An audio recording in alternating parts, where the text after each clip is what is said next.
Most of us associate the holiday with happy pilgrims and Indians sitting down to a big feast, and that did happen once. The story began in 1614 when a band of English explorers sailed home to England with a ship full of Patuxet Indians bound for slavery. They left behind smallpox, which virtually wiped out those who escaped.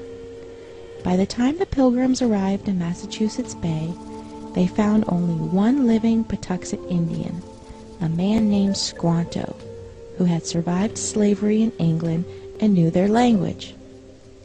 He taught them to grow corn and to fish, and negotiated a peace treaty between the Pilgrims and the Wampanoag Nation. At the end of the first year, the Pilgrims held a great feast honoring Squanto and the Wampanoags. But as the word spread in England about the paradise to be found in the New World, religious zealots called the Puritans began arriving by the boatload. Finding no fences around the land, they considered it to be public domain. Joined by other British settlers, they seized land, capturing strong young natives for slaves and killing the rest. But the Pequot Nation had not agreed to the peace treaty Squanto had negotiated, and they fought back. The Pequot War was one of the bloodiest Indian wars ever fought. In 1637, near present day, Groton, Connecticut, over 700 men, women, and children of the Pequot tribe had gathered for their annual Green Corn Festival, which is our Thanksgiving celebration. In the pre-dawn hours, the sleeping Indians were surrounded by the English and Dutch mercenaries, who ordered them to come outside.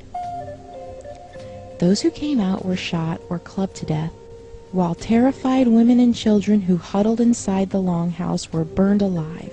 The next day, the governor of the Massachusetts Bay Colony declared a day of Thanksgiving, because 700 unarmed men, women, and children had been murdered.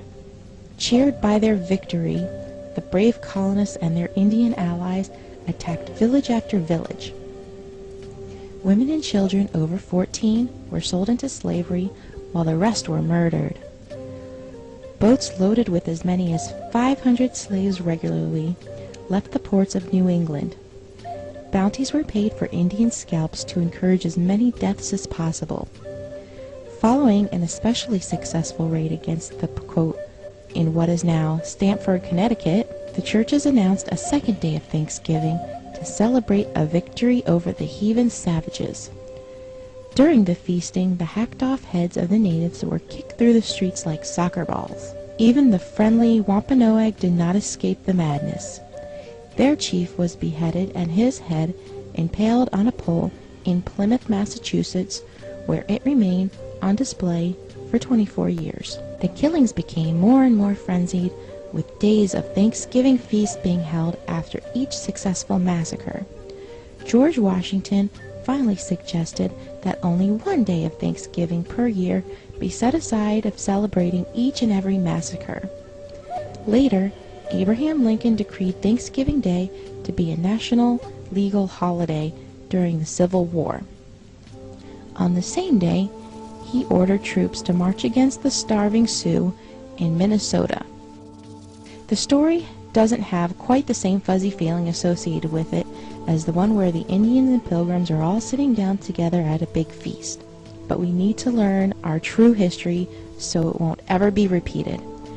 This Thanksgiving, when you gather with your loved ones to thank your Creator for all your blessings, think about the people who only wanted to live their lives and raise their families. They also took time out to say thank you for all their blessings.